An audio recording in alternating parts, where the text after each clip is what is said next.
Selamat pagi sahabat Yongki pribadi dimanapun Anda berada. Tetap semangat di tengah pandemi COVID-19 ya. Ya, pagi ini langsung aja ya. Saya mau ngobrol-ngobrol mengenai lockdown ya, lockdown. Nah, pagi ini saya membaca satu berita di mana Pak Jokowi memberikan suatu statement ya. Jika Indonesia melakukan lockdown, maka cost-nya per hari itu 18,7 triliun. Nah, gede ya, kalau kita lihat memang gede sekali sih, satu hari 18,7 triliun. Kalau kita mau lockdown 20 hari saja misalnya, gampangnya ya, itu sekitar hampir 400 triliun untuk lockdown. Belum lagi nanti dampak sosialnya yang terjadi setelah lockdown, ya kan? Kemungkinan bisa berhasil, kemungkinan tidak berhasil seperti di India. Nah, kalau kita lihat, kita update ya, ini tanggal 1 Juli tahun 2021 ya. Angka COVID kemarin saya cek itu updated tanggal 30 Juni itu 21.000 lebih setiap hari. Ya. Dan tenaga kesehatan, dokter, nakes itu udah kelimpungan ya. Di samping mereka juga banyak yang sakit, kelelahan ya kan. Nah, ada juga yang sampai meninggal ya. Nah, ini suatu kondisi yang memang sangat buruk ya, sangat buruk sekali. Nah, kenapa sampai sekarang banyak pertanyaan dari masyarakat ya, dari kanan kiri, termasuk dari ID yang gencar sekali ya, menyuarakan lockdown, tetapi tidak ditanggapi oleh pemerintah, ya kan? Jadi seolah-olah pemerintah tuh, loh, kok sepertinya mengabaikan begitu ya, kondisi sudah darurat, tetapi kok masih belum lockdown gitu ya. Nah, kita mau diskusikan kenapa pemerintah kok sampai sekarang ini masih bersikap seperti itu gitu loh ya. Oke, nah dilihat dari dampak lockdown, ya banyak pertimbangan dari pemerintah kelihatannya, ya kan? Kondisi sekarang ini kan banyak perusahaan yang hampir bangkrut, dan yang bangkrut pun banyak ya. Kita lihat retail ya, seperti Matahari, Debenham ya, yang baru-baru ini Giant ya, yang harus menutup gerainya ya. Belum lagi banyak perusahaan perhotelan, travel ya kan, apalagi UMKM yang bangkrut ya, itu udah banyak sekali. Nah, ini kan secara ini harus dipikirkan oleh pemerintah. Karena dampaknya kalau kita melakukan lockdown, ya, itu perusahaan kan tidak bisa beroperasional, ya kan? Yang sudah megap-megap, istilahnya sudah megap-megap, itu bisa mati karena tidak ada kegiatan. Sedangkan karyawan harus tetap digaji, gitu loh, ya kan? Nah, ini tidak dikendaki oleh pemerintah, ya. Semakin banyak perusahaan yang berguguran, dampaknya juga ke karyawan. Banyak nanti karyawan-karyawan yang nanti jadi pengangguran karena perusahaannya tutup.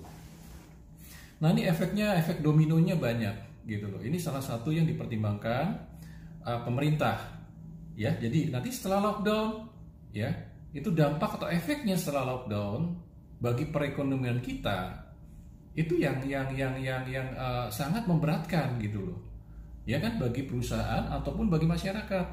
Apalagi kalau kita lihat ya, di Indonesia ini kan banyak UMKM ya, yang sehari dapat 100.000 ya kan, 200.000, 300.000 ya kan.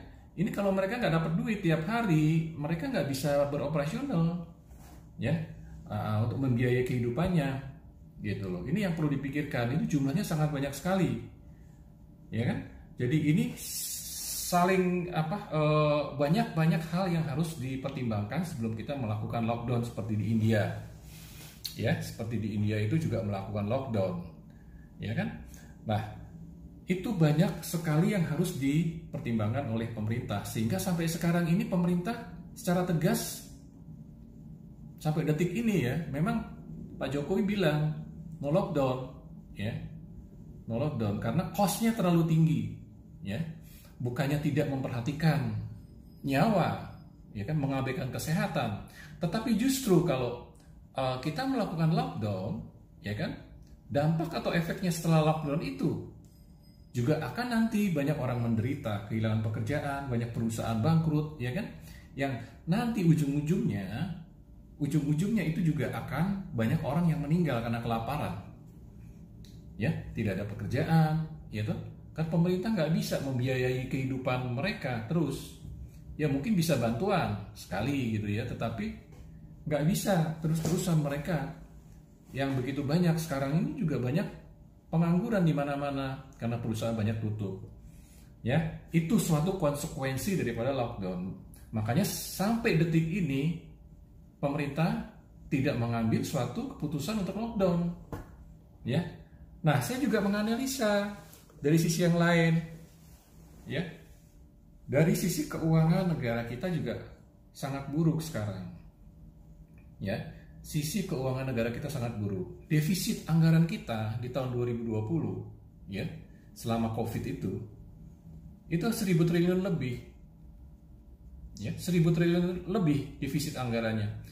Jadi penerimaan kita dari pajak, ya, dari perpajakan, ya, dan dari penerimaan atas BUMN, ya kan, seperti minyak dan lain-lain itu sekitar 1.700 triliun. Sedangkan spending kita, pengeluaran kita, ya kan, sebesar 2.700 triliun. Jadi ada selisih 1.000 triliun, ya, dimana selisih 1.000 triliun itu adalah, ya kan, kalau di perusahaan itu antara penerimaan dan pengeluaran minus, itu berarti rugi, ya. Tetapi kita membacanya bukan rugi, ya, defisit anggaran berjalan, pembiayaannya melalui hutang dengan sertifikat surat berharga SBN. Jadi pemerintah sekarang ini menerbitkan surat berharga negara itu di tahun 2020 itu lebih dari 1.000 triliun, ya. Dengan kondisi sekarang yang sampai dengan per Mei ini, ya, yang kita prediksikan sampai akhir tahun nanti, ya, kondisinya ya kurang lebih kita harapkan ada suatu perbaikan. Tetapi defisit anggaran kita itu tidak akan jauh di tahun 2020, ya, malah diperkirakan lebih daripada 1.000 triliun, dan itu akan dibiayai dengan hutang juga. Jadi dari sisi keuangan negara kita minus, ya, minusnya minus besar, ya, walaupun Indonesia selalu minus, ya, sebelumnya juga minus, tetapi nggak pernah sebesar ini, gitu loh, ya. Yang minusnya sampai 1.000 triliun, ya, sebelumnya minus, ya, tetapi nggak besar, sekitar 300 triliunan lebih kurang, ya. Selalu memang kita minus, ya. Tetapi dengan adanya Covid ini, perekonomian anjlok, ya kan, penerimaan negara turun, ya kan, sedangkan spending kita naik, ya. Nah, itu sampai 1.000 triliun kita anggaran kita bobol. Ya, ini akan berlanjut 2021. Nah, ini yang sangat memberatkan pemerintah. Sehingga kalau mau lockdown, kos yang akan ditambahkan itu akan lebih besar lagi. Ya, dan ini benar-benar sangat berat bagi pemerintah. Ya. Jadi banyak pertimbangannya selain dari sisi dampak ekonomi secara menyeluruh, ya, yang akan dialami oleh Indonesia jika melakukan lockdown, ya kan, perusahaan banyak yang tutup, ya kan, banyak pengangguran, ya kan, inflasi bisa naik, ya kan. Nah, nanti belum lagi dampak sosialnya, demo-demo dan segala macam, ya kan. Tapi dari sisi keuangan negara juga kita memang sudah sangat-sangat buruk, gitu loh, ya, sudah sangat-sangat buruk. Makanya yang harus kita lakukan sekarang adalah konsentrasi pada program vaksin. Program vaksin itu harus dipercepat, ya kan, dari 1 juta ke 2 juta harus dipercepat, ya kan, sehingga pada akhir tahun, sebelum akhir tahun, ya, kita sudah sampai target 180 juta orang yang sudah divaksin. Jadi terbentuk herd immunity di masyarakat, ya. Kalau itu bisa terbentuk, awal tahun depan perekonomian bisa berjalan kembali, ya kan, kantor semua akan mulai normal kembali, ya kan, perusahaan-perusahaan akan berjalan mulai normal kembali, ya, penerimaan negara akan sedikit demi sedikit akan stabil, ya. Jadi itu yang diharapkan pemerintah. Jadi kita harus sabar dan kita benar-benar harus mendukung akselerasi pemerintah untuk COVID ini, ya, untuk vaksinasi, ya. Ini perlu kerjasama kita semua harus terlibat, semua komponen masyarakat. Sekarang saya lihat sudah bagus, ya, dari TNI, Polri, instansi pemerintah, perguruan tinggi sampai LSM dan sebagainya itu sudah bekerja sama semua, ya, bersama-sama untuk menyukseskan program vaksinasi ini, ya. Tapi saya pikir ini harus diakselerasi lagi, semua komponen harus terlibat, ya. Kalau perlu pemerintah memberikan kemudahan, mengakomodir perusahaan-perusahaan atau organisasi yang mau menjadi sponsor, punya tempat, ya kan, fasilitas, ya kan, atau punya dana, ya kan, itu harus diakomodir. Banyak perusahaan yang mampu, saya pikir, ya. Walaupun banyak perusahaan yang gulung tikar, ya, tapi banyak juga perusahaan yang beruntung dalam situasi pandemi ini. Misalnya contoh, perusahaan yang produksi alat-alat kesehatan, ya kan, yang produksi vitamin, yang memproduksi sanitizer, ya kan, yang produksi masker, ya kan, itu perusahaan-perusahaan yang sekarang lagi booming, ya. Dalam kondisi seperti ini juga ada banyak juga perusahaan yang mampu, itu diakomodir kalau mereka punya niat, ya, untuk istilahnya cepat-cepat mengatasi, ya, pandemi ini bersama. Mereka punya kemampuan, punya fasilitas, punya tempat, ya, itu dimanfaatkan, ya,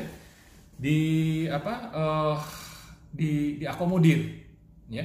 Saya rasa ada itu perusahaan-perusahaan besar, ya, supaya ini program ini cepat terakselerasi dan kita cepat melewati masa-masa ini, ya, karena ini masa-masa yang sulit di 2021, supaya 2022 kita concern pada perekonomian kita bisa tumbuh lagi, gitu loh, ya. Urusan COVID bisa kita selesaikan di 2021, gitu loh, ya, dengan program vaksinasi ini supaya bisa sukses, ya. Oke, kita harus dukung, ya, semuanya. Kita harus ikuti prokes, ya. Semoga kita semuanya tetap sehat, ya, kita tetap optimis, ya, di 2021 ini bisa kita selesaikan. 2022 kita akselerasi ke perekonomian. Ini keseriusan semuanya, ya. Mudah-mudahan semuanya tetap sehat, ya, dan kita semuanya akan melewati ini bersama-sama. Sukses untuk kita semua. Semangat pagi.